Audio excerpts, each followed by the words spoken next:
I've been making YouTube videos for over 4 years and it's been my full-time job for over 3. So whether you're looking to start a YouTube channel or take your current channel to the next level, in this video I'm going to cover 7 things that you need to do in order to be successful.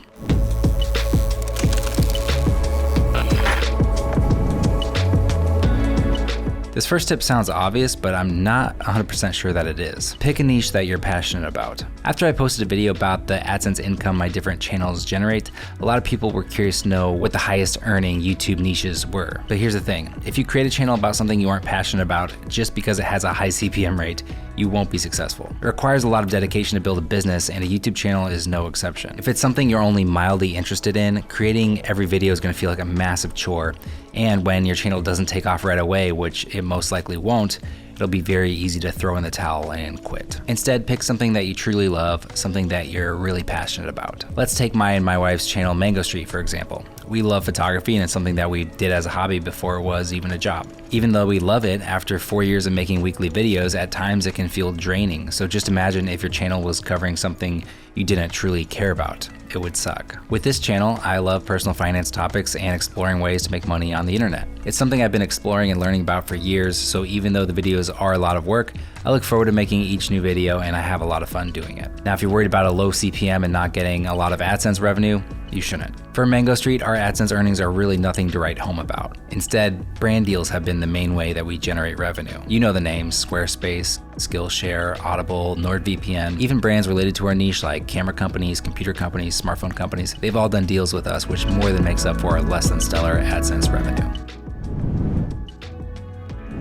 Here's what you have to ask yourself. Why are people gonna watch my channel over the thousands of others that are out there? If you have unique insights, a unique personality, or just a unique way to present information, that alone can be enough to set you apart from the crowd. But ideally, the more differentiating factors that you can implement in your videos, the better off you'll be. Let me give you another example. Before Rachel and I started Mango Street, we looked around at the most popular YouTube photography channels out there.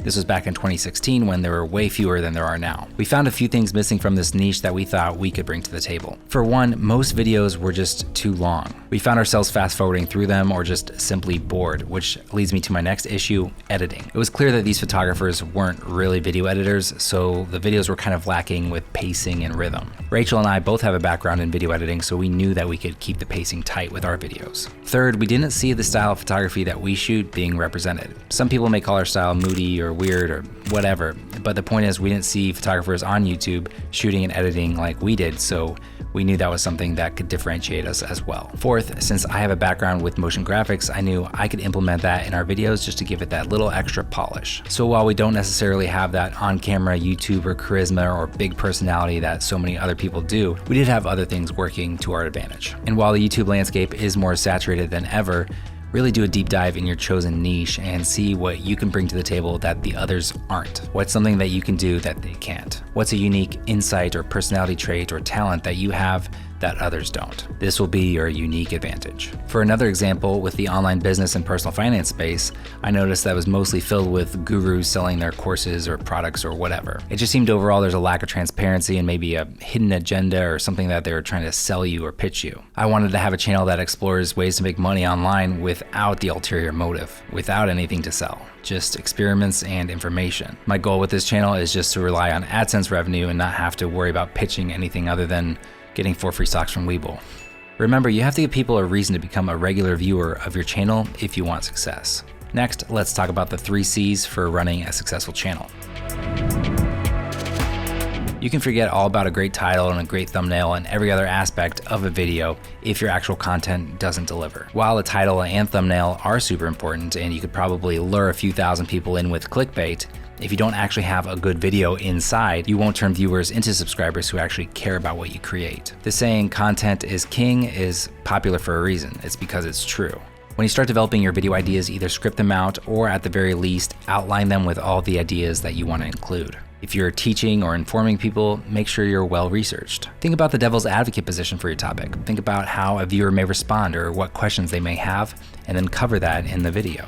If you're providing entertainment, try to look at it from an outsider's perspective, someone who doesn't know you and doesn't think you're funny just because you're you. They don't know you. Think about why someone's going to click on your video and watch that as opposed to the #1 person in your niche. For Mango Street and this channel, we try to find a combination of both information and entertainment. And I try to keep the pacing of the video moving while making sure to hit all of my key points. The content of your video should be what you spend the bulk of your time working on. Tying back into my previous point about having a differentiating factor, if something has already been done by someone else in your niche, don't do the same video as them. Ask yourself, how can I do that better? Or how can I take that idea, put a spin on it, and make it my own? Asking yourself these type of questions will help you make better videos and give people a reason to subscribe to you.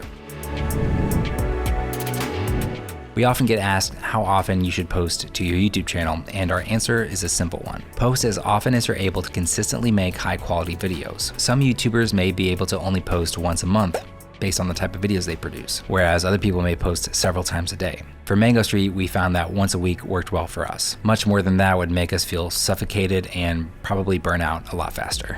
With this channel, I started at once a week, but I knew going into 2021, I really wanted to focus on growth for this channel, and I knew posting twice a week would really help me do that, so that's why I've been focusing so much time and energy here.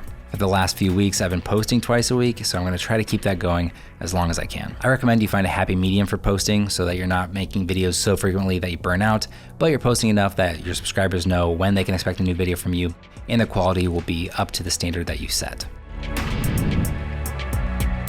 Now, if you got a pretty good handle on the previous 4 things, you probably feel pretty good. But if you want to have long-term success on YouTube, you really need to be cultivating a community with your audience. Now, these can be simple things like creating a hashtag that people can use when they post to social media, inside jokes, or merch that helps people identify with you and feel like they're part of your community. I really think that everyone just wants a place to belong, and you can provide that by building a community with your viewers. Now, this will also help you when you branch out into other areas. For instance, if we're able to connect with our audience over a few dozen photography tutorials when we post a vlog or a personal project or even our wedding video, they're way more likely to care and be interested in that kind of video. They'll also be likely to follow us on other social platforms where we can connect with them on a more regular and informal basis than YouTube provides. At the end of the day, you have to remember you don't want all of your eggs in the YouTube basket because you're relying then on a third party to host and show all of your videos to your viewers. What happens when YouTube stops showing your videos to your subscribers and they don't actively check your channel or follow you on social media? Well, it's going to be tough to keep your channel alive. If you can connect and engage with your viewers on a more personal level, they'll be more likely to watch your videos when you post, buy your merch, or sign up for your Patreon or whatever else you need to do in order to sustain yourself. All right, so obviously the quality of your videos is important, but I do have it down at number 6 on my list for a good reason. I believe there are really great videos that aren't the best quality that are either super informative or super entertaining. And then you have amazing, highly cinematic videos that are boring and provide nothing of value to you. So from a technical standpoint, don't let gear hold you back, but also seek to improve where you can. I believe audio is a very important aspect to a good YouTube video, so I'd much rather watch a video shot on a smartphone with good audio than a video shot on like a Red camera with trash audio. You can even buy lavalier microphones that will plug into your phone that are really cheap, or you can even try a USB microphone that'll plug into your computer.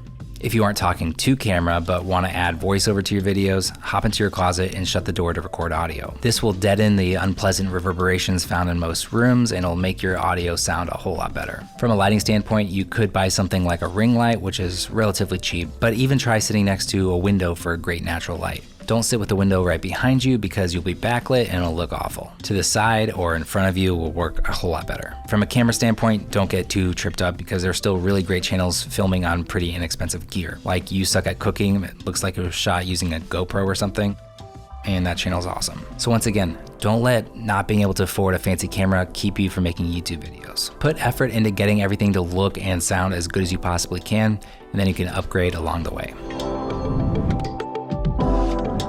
Last but not least is experiment. If you're having a hard time gaining momentum or getting traction, try mixing things up. If you're an artist and you've tried creating tutorials and you can't seem to get more than like 500 views, maybe try a time-lapse speed art video and see how that performs. It may take a while to find what works well with your skill set in your niche, but play around with it. Perhaps the most prime example of this is a little-known YouTuber called Mr. Beast. He started off making Minecraft and Pokemon videos like 8 years ago, and then made videos analyzing other YouTubers. He has a pretty wide assortment of video topics, experimenting and testing to see what worked. He started doing crazy challenges like counting to 100,000 or reading the entire dictionary in one sitting, which is where he started to get a little bit more traction. Then it turned into him giving away money, a combination of other crazy challenges, and the rest is history. For me, these are the key 7 things that just about every YouTuber has implemented. Of course, some YouTubers get lucky with mediocre everything, but for me, I rather have an outline of what I look to achieve and how, then rely on luck. Nothing about making YouTube videos is especially easy, but it can be pretty rewarding. It's helped me leave behind the 9-to-5 job. Now I just work 12 hours a day, 7 days a week instead, which I guess is better. Another thing you'll see that all successful YouTubers do is they'll ask you to hit the thumbs up button on this video, because at the end of the day, we are at the mercy of the YouTube algorithm, and we need you, our lovely viewers, to let YouTube know that this video doesn't suck. Thank you so much for watching. Consider subscribing if you haven't already, and I will see you in the next one. Bye.